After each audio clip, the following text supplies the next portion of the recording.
जानिए। एक ऐसे व्यक्ति के बारे में जिन्होंने समाज की सेवा में अपना जीवन समर्पित कर दिया। एक ऐसा इंसान जिन्होंने न केवल अपने गांव का बल्कि सैकड़ों लोगों का जीवन बदल दिया है।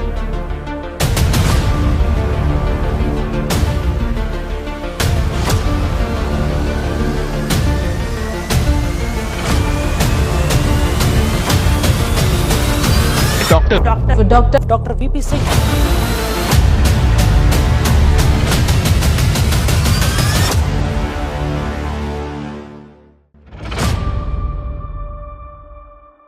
यह कहानी है एक ऐसे समाज सेवक की जिन्होंने जीवन में संघर्ष के अलावा न ही सिर्फ अपनी पहचान बनाई बल्कि समाज में कई लोगों को एक नई दिशा दिखाने का भी काम किया। जी हाँ दोस्तों, हम बात कर रहे हैं IHRCC यानी international human rights and crime control council के संस्थापक, जिनका नाम है डॉक्टर वीपी सिंह। देखिए, अगर बात की जाए इनकी एकेडमिक जर्नी की तो सबसे पहले उन्होंने इलाहाबाद विश्वविद्यालय से अपनी बैचलर्स की डिग्री कंप्लीट की, जिसके बाद उन्होंने वहीं से अपनी मास्टर्स की और फाइनली इसी विश्वविद्यालय से उन्हें शिक्षा में अपने असाधारण योगदान के लिए डॉक्टरेट इन फिलॉसफी की डिग्री प्रदान की गई। अब इन सब के बावजूद उन्होंने LLB यानी बैचलर्स ऑफ लेजिस्लेटिव लॉ की डिग्री अलीगढ़ की मंगलायतन यूनिवर्सिटी से प्राप्त की। अब अगर प्रोफेशन के नजरिए से देखा जाए तो मौजूदा डॉक्टर वीपी सिंह जी पेशे से न ही एक कमिटेड एजुकेटर हैं, बल्कि वह self made socialist, meticulous advocate, philosopher, inspirational leader और एक प्रोमिनेंट पॉलिटिकल फिगर के साथ साथ एक रिलायबल मेंटोर भी हैं। और तो और यह बात सुनकर आपको आश्चर्य होगा कि कोविड-19 महामारी से पहले डॉक्टर वीपी सिंह ने UPSC एस्पिरेंट्स को कई अलग अलग स्थानों पर एजुकेशनल सर्विसेज प्रोवाइड की हैं, जिसके चलते दिल्ली और उसके आसपास के क्षेत्रों में इनके द्वारा लगभग 10 कोचिंग सेंटर्स संचालित किए गए हैं। आधुनिक संचार माध्यमों का उपयोग करते हुए इन्होंने एक दशक में 2 लाख से भी अधिक छात्रों के जीवन को प्रभावित किया है। देखिए, डॉक्टर वीपी सिंह जी वो शख्सियत है जिनकी रेख में IHRCC के द्वारा नेशनल और इंटरनेशनल दोनों स्तरों पर मार्जिनलाइज्ड और कमजोर समूह के लोगों के अधिकारों के बारे में जागरूकता फैलाने और उसकी सुरक्षा बढ़ाने पर ध्यान केंद्रित किया जाता है। इन सभी कार्यों के अलावा बड़ी ही शिद्दत से यह और इनकी टीम के लोग दोनों ही साल 2013 से असहाय अथवा आवारा पशुओं और पक्षियों की सहायता में सक्रिय रूप से जुटे हुए हैं। और तो और लाखों पेड़ लगाने का इनका एक महत्वाकांक्षी लक्ष्य एक संकल्प की तरह मनुष्य और पशुओं दोनों की भलाई के लिए पर्यावरण संरक्षण के प्रति उनके समर्पण को दर्शाता है। देखिए, IHRCC का मार्गदर्शक सिद्धांत सत्यमेव जयते, जिसका अर्थ है केवल सत्य की ही जीत होती है, हिंदू धर्म ग्रंथ मुंडक उपनिषद से प्रेरणा लेते हुए सत्य और न्याय के प्रति उनकी प्रतिबद्धता को दर्शाता है। और तो और इस संस्था का एक और प्रतीक वसुधैव कुटुंबकम है, जो कि एक संस्कृत वाक्यांश है जिसका अर्थ है पूरा विश्व एक परिवार है। यह प्राचीन भारतीय कहावत वैश्विक अंत संबंध की अवधारणा को समाहित करती है, जो मानवता की एकता पर जोर देती है। डॉक्टर वीपी सिंह और उनकी टीम इस दर्शन का उत्साहपूर्वक समर्थन करते हैं और इसके संदेश को व्यापक रूप से प्रचारित करने का प्रयास करते हैं। डॉक्टर सिंह का नेतृत्व उनके आधिकारिक कर्तव्यों की सीमाओं से परे है, क्योंकि वे नागरिक समाज संगठनों, शैक्षणिक संस्थानों और जमीनी स्तर के कार्यकर्ताओं के साथ सक्रिय रूप से जुड़ते हैं ताकि उनकी आवाज को बढ़ाया जा सके और मानव अधिकारों के लिए समर्थन जुटाया जा सके। वकालत के प्रति उनका समावेशी दृष्टिकोण सहयोग, एकजुटता और सामूहिक कार्रवाई को सार्थक बदलाव लाने के लिए आवश्यक उपकरण के रूप में महत्व देता है। रास्ते में असंख्य चुनौतियों और बाधाओं का सामना करने के बावजूद डॉक्टर सिंह एक अधिक न्यायपूर्ण और समतापूर्ण दुनिया की अपनी खोज में अडिग हैं। उनका अटूट संकल्प उनकी गहरी करुणा और सहानुभूति के साथ मिलकर उन सभी लोगों के लिए प्रेरणा का स्रोत है जो दूसरों के जीवन में बदलाव लाने का प्रयास करते हैं। मानवाधिकारों के क्षेत्र में उनके उत्कृष्ट योगदान के लिए डॉक्टर वीपी सिंह जी को कई पुरस्कार और सम्मान मिले हैं, जिनमें प्रतिष्ठित नेशनल प्राइड अवार्ड के साथ साथ Bharat Shri award, Prithvi Ratna award, best teacher of the year, social worker of the year और इन्फ्लुएंसर ऑफ द ईयर जैसे अवार्ड भी शामिल हैं। फिर भी उनके लिए सफलता का असली मापदंड पुरस्कारों या प्रशंसाओं में नहीं, बल्कि उनके द्वारा सेवा प्रदान करने वाले लोगों के जीवन पर उनके काम के ठोस प्रभाव में निहित है।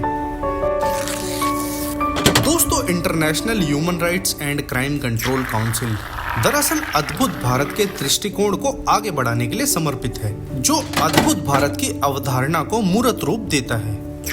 परिषद भारत को अधिक रहने योग्य और समतापूर्ण समाज में बदलने के लिए पूरी लगन से प्रतिबद्ध है। डॉक्टर सिंह और उनकी कुशल टीम दरअसल भ्रष्टाचार से निपटने, गरीबी को मिटाने, सामाजिक अन्याय को दूर करने, नस्लवाद से लड़ने और लैंगिक समानता को बढ़ावा देने के लिए लगन से काम कर रही है। उनके अथक प्रयासों का उद्देश्य भारत के सभी नागरिकों के लिए बेहतर भविष्य बनाना है। यह संगठन संपन्न भारत और आत्मनिर्भर भारत के आदर्शों के दृष्टिकोण का प्रतीक है, जो न कि सिर्फ इन पर काम करता है बल्कि इनको बढ़ावा भी देता है। देखिए, इस बात से तो हम सभी लोग वाकिफ हैं कि सन 1991 से महत्वपूर्ण आर्थिक सुधारों और 2000 के दशक में उनके रीइंफोर्समेंट के बाद भारत ने एक फ्री मार्केट इकोनॉमी स्थापित करने की दिशा में पर्याप्त प्रगति की है, जिसके परिणाम स्वरूप महत्वपूर्ण वृद्धि हुई है। संपन्न भारत की पहल के माध्यम से यह ऑर्गेनाइजेशन विदेशों में IHRCCC के साथ संबंध स्थापित करके भारत की प्रगति में सक्रिय रूप से मदद कर रहा है, जिसके चलते विदेशी निवेश और शिथिल विनियमों द्वारा संचालित भारतीय अर्थव्यवस्था लगातार फल फूल रही है। आत्मनिर्भर भारत की अवधारणा, जिसका अर्थ है स्वयंनिर्भर भारत, को प्रधानमंत्री नरेंद्र मोदी जी और उनकी सरकार ने देश की आर्थिक विकास योजनाओं के संदर्भ में लोकप्रिय बनाया है। IHRCCC भी इस दृष्टिकोण के साथ जुड़ता है और इसे बढ़ावा देता है, जिसका उद्देश्य भारत की आत्मनिर्भरता और उसके लोगों के सशक्तिकरण को बढ़ाना है। दोस्तों, भी हाल ही में IHRCCC के द्वारा अंतर्राष्ट्रीय तिरंगा यात्रा का आयोजन किया गया था, जिसे अंतर्राष्ट्रीय तिरंगा मार्च के रूप में भी जाना जाता है। इस मार्च का मुख्य उद्देश्य दुनिया भर के सभी धर्मों के लोगों को दुनिया की भलाई के लिए एकजुट करना था। यह मार्च पहले ही थाईलैंड में हो चुका था और जल्द ही नेपाल में आयोजित होने वाला है, जिसके बाद लंदन में यह मार्च आयोजित किया जाएगा। देखिए, भारतीय मानवाधिकार और अपराध नियंत्रण परिषद सभी क्षेत्रों के लोगों को एकजुट करने के लिए समर्पित है।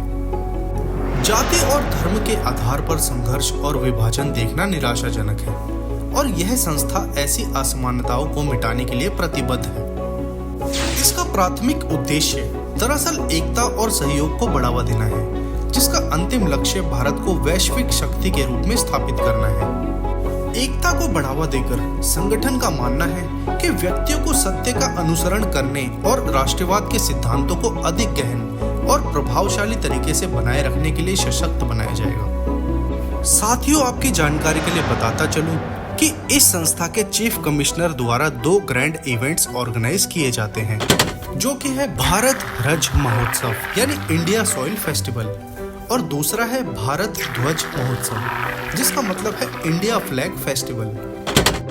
देखिए, भारत ध्वज महोत्सव का उद्देश्य लोगों को एक साथ लाना है और उन्हें भौतिक सुख सुविधा प्राप्त करने के लिए सही मार्ग पर चलने के महत्व को समझाना है और इस विचार को बढ़ावा देना है कि सामाजिक लाभ तभी प्राप्त किया जा सकता है जब व्यक्ति मिलकर व्यापक भलाई के लिए काम करें। वहीं दूसरी तरफ भारत ध्वज महोत्सव के लिए इसका लक्ष्य न केवल भारत बल्कि पूरे विश्व को सभी धर्मों की समानता और एकता के आधार पर एकजुट करने में भारतीय राष्ट्रीय ध्वज के महत्व को प्रदर्शित करना है। यह कार्यक्रम अपने कार्यक्रमों के हिस्से के रूप में विभिन्न सामाजिक कारणों को संबोधित करने पर भी ध्यान केंद्रित करता है। डॉक्टर वीपी सिंह जी ने मानवता के कल्याण के लिए व्यापक पहल की है। भारत की राजधानी और उसके आसपास के इलाकों में 500 से अधिक पानी पीने के बर्तन लगाए गए हैं। प्रत्येक सुबह समर्पित स्वयंसेवक बर्तनों को सावधानी पूर्वक साफ करते हैं। किसी भी जमी हुई काई को हटाते हैं और फिर उन्हें ताजे पानी से भरते हैं। इसके अलावा इन्होंने अनुभवी डॉक्टरों की सहायता से बीमार जानवरों की चिकित्सा जांच और उपचार को भी अपनी दिनचर्या में शामिल किया है। ये प्रयास वास्तव में उनके जीवन के काम का एक अभिन्न अंग बन गए हैं। वे समाज में हेल्थ और एजुकेशन के समान महत्व में बराबर विश्वास रखते हैं। नतीजन उन्होंने डॉक्टरेट इन फिलॉसफी के साथ साथ कानून की डिग्री भी हासिल की है। वे सभी स्तर पर कानूनी चुनौतियों का सामना करने वाले व्यक्तियों को मुफ्त कानूनी सलाह और सहायता प्रदान करते हैं। साहित्यकारों की जीवनी पढ़ने और प्रसिद्ध लेखकों की सरल जीवन शैली अपनाने का उनका जुनून मानवता की सेवा के लिए अपना जीवन समर्पित करने की उनकी इच्छा को दर्शाता है। वे रोजाना जरूरतमंद लोगों को कंबल, भोजन और आराम वितरित करके मानवीय प्रयासों में सक्रिय रूप से योगदान देते हैं।